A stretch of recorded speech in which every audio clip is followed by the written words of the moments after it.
Well, to discuss more on the continent's fortunes in Paris, we're now joined by sports journalist Darren Kieyune, who joins us live from Kampala, Uganda, to recap the games from an African perspective. Darren, wonderful to have you with us tonight. Let's begin with North African nations, who did experience a mixed bag of results, as we heard from our stories there from the recently concluded Olympic Games. What were maybe some of the highlights for the region? Well, certainly to have 4 of the 12 countries from Africa that won medals at the Paris 2024 Olympics from North Africa, I think it's something really significant for the region.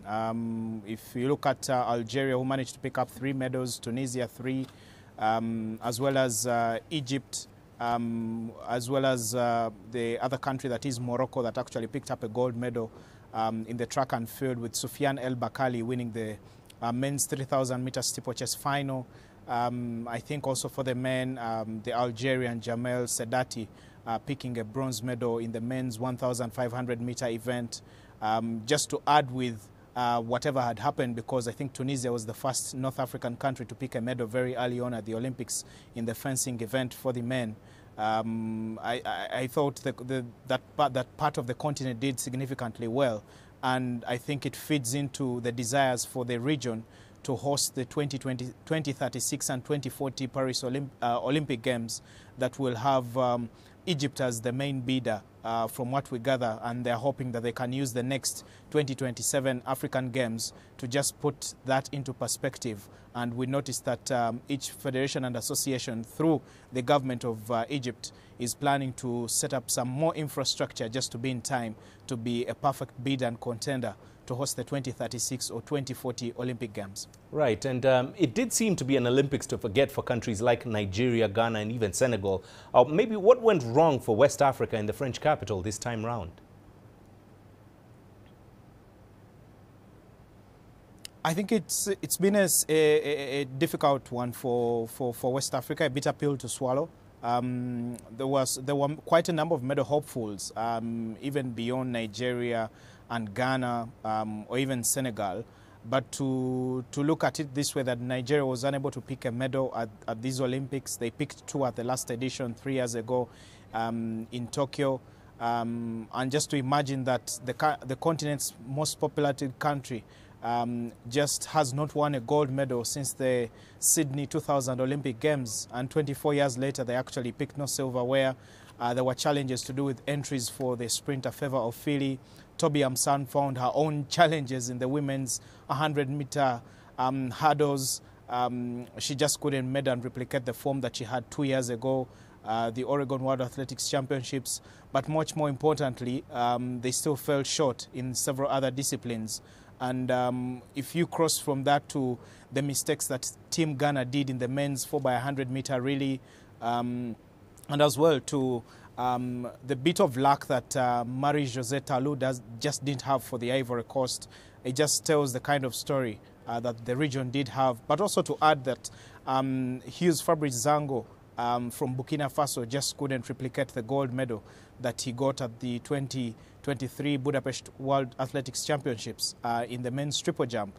And inevitably, West Africa, I think, only managed to pick just a medal through the men's taekwondo, and that medal, I think, coming for Ivory Coast in the heavyweight category. So it wasn't one to write home for the region, and they're perhaps looking at the number of scholarships they have and the relationship they have with the Americas, probably to do better 4 years from today. And also a bitter one, I must say, especially for Nigeria, to witness the women's hammer throw silver medal go to an athlete who had actually competed for them at recent World Championships in Annette Echinoku. So it's just a difficult one to take, I must say, for the region that is West Africa. Right. Still to discuss this further, we still have sports journalist Darren Kieyune, who was in Paris covering the Olympic Games. He joins us live from the Ugandan capital. Darren, in terms of East Africa, Kenya once again came out on top of the overall medal standings for the continent, not just for the region, but for the continent as well, with strong performances also recorded by Uganda and Ethiopia. Can this maybe be termed a successful Olympics outing for the East African region? Yeah, I think looking at the harvest that the three countries got in Paris, even if there were some undertones, especially for Uganda, because Uganda's medal count was halved in Paris. They picked 4 medals in Tokyo, and then just 2 medals that were collected at the Paris Olympics. Of course, a bit of a dent for Peroth Chemtai because she was staring at her own slice of history. There is no gold medalist from Uganda to ever defend an Olympic title, not even Jonah Kibua, because he missed the 1976 Olympic Games after he won the 400-meter hurdles gold in 1972 in Munich. Stephen Kiprotich failed to do the same thing at the 2016 Rio Olympics in the marathon because he handed over the title to Eliud Kipchoge of Kenya.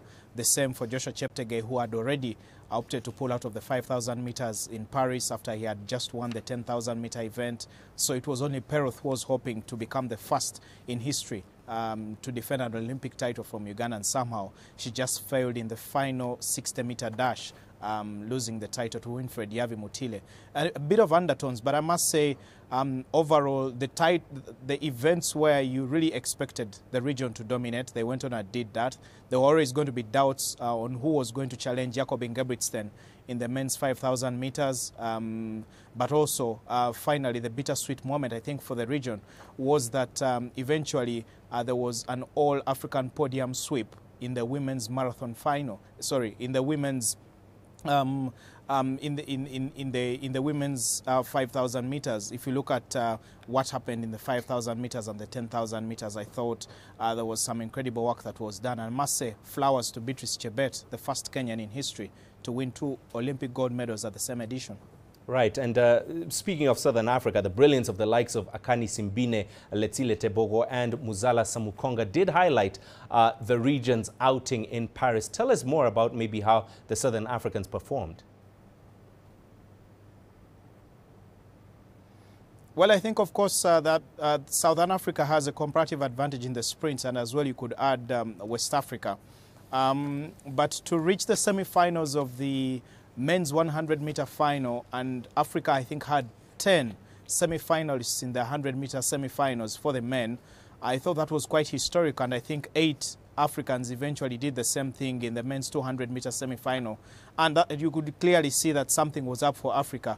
Eventually, Letsile Tebogo going on to win Botswana's first Olympic gold medal in history, and the reception that he received just after the Olympic Games back at home clearly tells you the significance of the medal that he was able to get. But not only that, because it still spurred the country to the 4x400 meter relay silver medal, an improvement from the bronze that the country was able to pick at the previous edition in Tokyo. And just besides that, you would feel there was a little more warmth.